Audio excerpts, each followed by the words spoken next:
Okay, thank you for having your attention to a very important topic.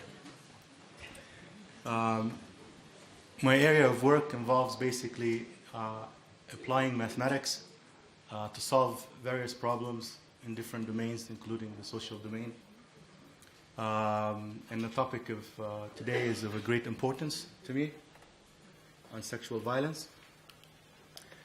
First, we start by a definition that we use in my area of work, that sexual violence is an attempt to commit any act or violence or coercion unwanted. It's toward male, female, children. And the importance of this topic is because it has a profound effect on the physiology and on the psychology and on the physical being of and the mental health of the individuals. Later on, we'll establish that. I was actually hoping to show you a video of the level of impact at the synaptic level, how you can see the rapid change, but unfortunately, we're not sure if we can get it live. A little bit of the statistics. 35% of women worldwide are, victim of the sexual violence. The European Union Fundamental Right published that 1 out of 3 European are victim of sexual violence. These are significant statistics. 68% or 70% actually of the women worldwide experience it. So it is in fact a statistically significant event to look at. Next slide. We're good so far? Okay. But the domain that I operate in the cyber domain. I operate in the world of computer and the virtual world. Now, is it possible for one to say that the virtual world is immune to sexual violence? And that's exactly the point. The point is that even the virtual domain is plagued with the same phenomena. So we're going to discuss that today. But I'm not going to give you doomsday. I'm going to give you actually a solution. Because computer guys always like to have a solution. So in the virtual domain, unwanted sexual solicitation, cyber talking, non-consensual pornographic material, exposure to private information, all of this actually something that happens today. That doesn't allow us to normalize it or accept it as something that we can't do anything about. But in fact, it motivates us to implement ways to address this aggression. Next slide. So for example, Facebook, one of the largest offenders, you find statements like the one I found here actually from the web. More than 262,000 people exposed to such statements. Facebook, Tinder, Girls Around Me, Hot and whatever. All of these are different locations that you can find as offenders. Next slide.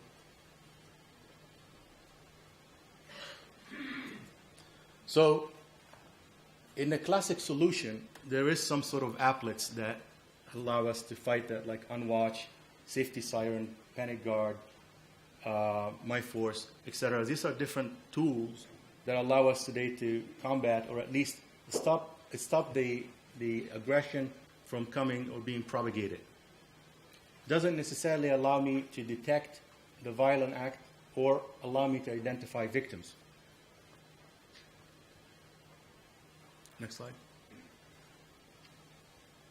As we said, it's a significantly, not just significantly statistic applied to this phenomena and the impact of it, but there's also serious mental health issues that associate with it.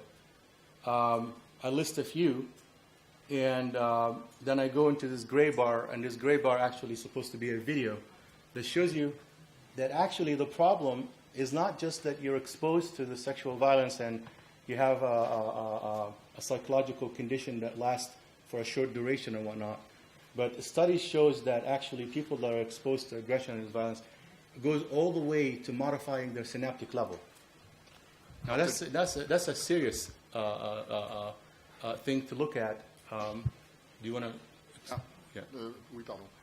Peut-être ajouter quelque chose qui n'apparaît pas sur la vidéo, c'est que la barre grise que vous voyez en bas était, en bas de la diapo, en fait prévue pour une petite vidéo qui vous soit présentée et dont on n'est pas sûr de pouvoir le faire techniquement, mais qui dit qu'en gros, et qui se rapproche de ce qui a été dit ce matin, notamment par le docteur Petit, et c'est très intéressant, c'est que des agressions sexuelles peuvent avoir des conséquences au niveau synaptique, donc au niveau des neurones, dont la vidéo dont on parle aurait pu montrer par un petit film réel, expérimental, comment il y avait des conséquences physiologiques ou pathologiques à une très petite échelle, à l'échelle cellulaire. Voilà, c'était l'objet de cette vidéo. Excellent. So, do we have solution today that can identify the victim of the sexual violence, considering that about 68% of them goes unreported? Not yet. Do we have tools that detect the perpetrators? Also not yet, but we're going to discuss how we can move toward that direction briefly. Next slide. So, in our speech language, in the way we speak, there exist certain cues that tells us about the mental health of the person. These things sit in things called semantic primes, in semantics, in the speech. This articulation is a result of the two areas of the brain, the Borak and Wernicke, that actually expresses speech. So I have a machine that produces something, and that something comes out in the form of a speech and articulation, and this speech or articulation is something that I can capture and do something with it. And what made me believe so is that, next slide. Alors juste, ce qui n'était pas sur les slides, il apparaît que dans le langage, un certain nombre d'indices apparaissent qui peuvent donner des éléments d'information très précieux sur la santé mentale de la personne qui s'exprime. Finalement, le cerveau laisse exprimer des messages directement, au même titre peut-être que le corps dont on parlait ce matin, le cerveau laisse exprimer des messages qui se traduisent au niveau du langage, de l'articulation, et c'est tout le travail, entre autres, qui va vous être présenté par Howard.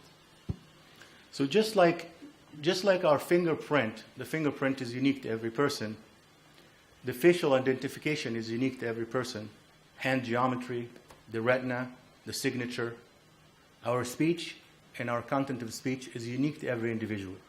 Not only that it's just unique to individual at the level of a healthy level, but it also give you a variance between when you're healthy and you're going through a condition. Là aussi, de la même façon qu'il existe des repères biométriques, les empreintes digitales, l'iris, la forme du visage, eh bien le langage est lui aussi très spécifique à chacun de nous, notre langage. Et non seulement ce langage, la façon dont nous parlons nous est spécifique, mais en plus, elle laisse passer des informations qui peuvent être très riches en termes d'appréciation de la santé mentale, notamment. Traditional systems today assess personality, attitude, and feeling from various outputs. The numerical value of these doesn't necessarily give us the direct equivalent to the marcation of situations like sexual violence, for example. So we did an experiment where we ran an analysis in a blog. There are blogs and discussion units on the web. And we ran an analysis to find how many person is showing symptoms of depression. And we identified something as shocking as 79.21% with accuracy, people with depression. To test the same equivalence, next slide, we ran what we called multimodal analysis, where we took face, speech, and various content, and looked at the audio and video and the text simultaneously to identify something within the category of depression which is a comorbidity of things like PTSD, post-traumatic stress disorder. Next slide. The result was quite equivalently shocking. 72% accuracy identifies the accuracy from comorbidity. Philippe? Alors, au travers de l'analyse de langage, il a pu être mis en évidence un certain nombre de signes pouvant évoquer des signes dépressifs qui transparaissent au travers du langage utilisé avec une sensibilité assez forte, puisque vous voyez que, par exemple, on a pu obtenir 62% de précision sur le diagnostic, finalement, de syndrome post-traumatique. Next slide. So I'm going to jump to the slide of a very interesting semantic analysis data that we got from last year to look at marcation. And this experiment was 150 written testimonial that was given to the group from a voluntary anonymous victims of sexual violence. We're looking for this marcation, so assessing the risk, and we were able to identify a large number using an engine called language inquiry and word count. Next slide. We were able to identify attributes to lexical categories of sadness and insights of lexical field identification. And here I get a little bit technical, so I'm going to turn it over to you to explain.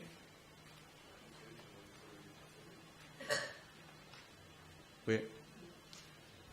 No questions, so we move on. Okay. Je vais peut-être juste bien réexpliquer pour que vous compreniez bien l'étude dont on vous parle depuis ce matin, dont Jean-Louis Thomas vous a donné les complications médicales, dont Pierre Lévy vous a donné les dyades et triades que l'on a recherchées. C'est une étude qui a un nombre de patients, de personnes qui ont répondu qui est assez conséquent tout de même, mais surtout qui avait plus de 500 critères d'analyse. Et les personnes avaient la possibilité de mettre leurs témoignages. Et c'est l'analyse sémantique de tous ces témoignages que Howard va vous présenter là, en fait. So, essentially, this small experiment that was enabled by the data that we get from Violet gave us the ability to look at extraction of lexical risk factors. And risk factors is what we really need in the case of exposure, right? So I want to identify those who are likely to develop severe conditions or to evolve into higher mental disorder categories. Donc l'idée est d'extraire, grâce à l'analyse lexicale, les facteurs de risque. We were able to identify 33% of the 150 that we got with these type of indicators or risk factors. Next slide. Next slide. So, can we actually apply the same techniques in other areas? And the answer is that we're applying it at the moment at suicide risk. We're applying it at depression. We're applying it at people that with anorexia, self-harm, and drug use. Naturally, one of the things that I like about this type of presentation or this type of events is that an invitation to have data, because the most difficult part of it is collecting this data, especially in these categories, because a lot of it goes unreported. We good? Okay. Next slide. In suicides, the variable associated with lexical fields insight, using knowledge and consideration of people that are going to attempt suicide, is one of the things that we like to do in the semantic analysis of that category. Next slide.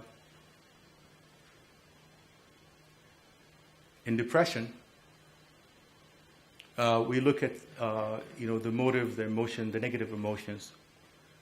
Similar technique. And funny thing about depression is something that is really masked. Even with the most experienced psychiatrists, they can tell you that there are as many categories of depression as the number of patients that walk through the door. Next slide. Self-harm is also associated with sadness and negative emotions.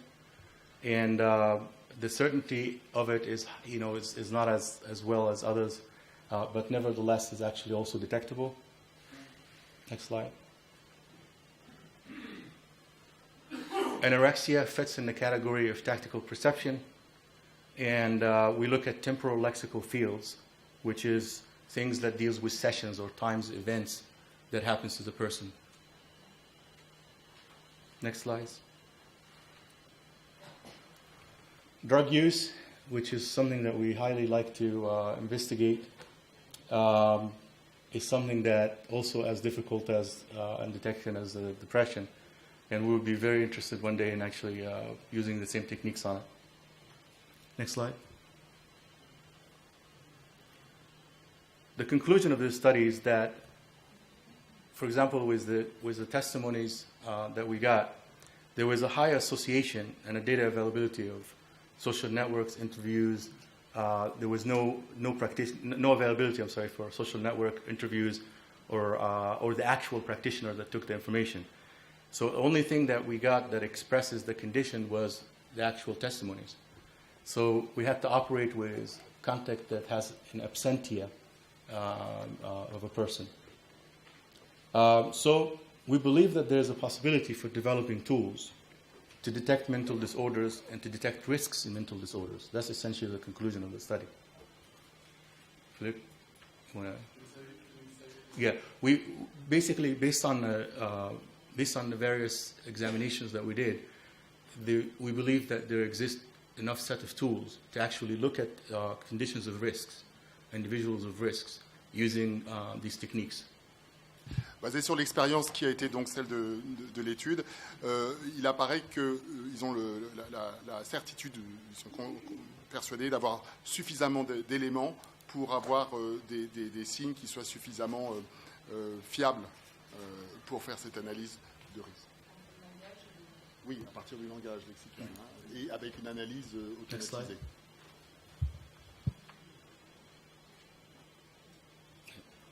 So, what is next in the research is essentially to combine face expression analysis, speech analysis, and text analysis simultaneously. And we're doing such experiment in Martinique. We're waiting for the approval of ethics to actually do just that, where we're doing recording simultaneously of 3 mediums and doing a data fusion to find a higher identification or higher accuracy of that. Next slide. For example, on the facial expression, we were able to actually use face expression to detect patients of Parkinson, people that have Parkinson disorder, which is very difficult. But we were able to actually detect it from the face of the patient or the face of the subject. It gave us a set of features to look for. Next slide.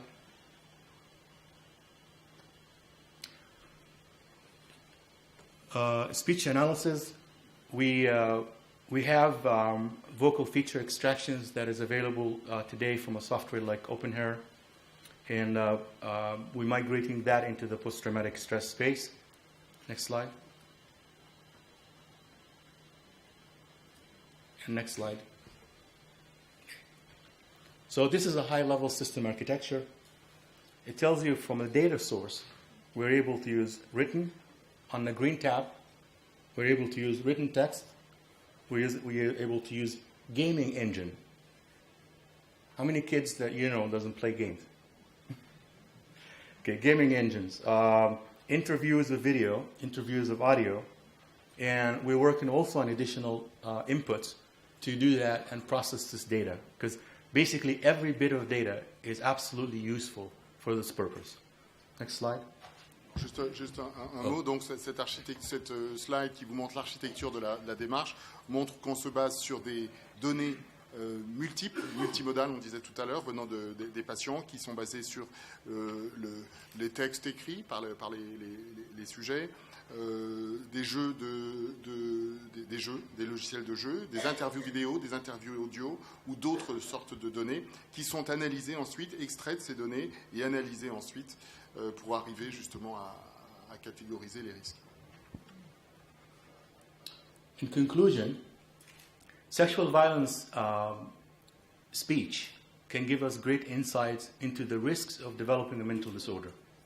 That's what you want to take home with. Point 2, social media, combined with the developmental of the data that we gather, can actually give us insight into how to combat sexual violence in the social media and a social network. I thank you for your attention, and if you have any questions.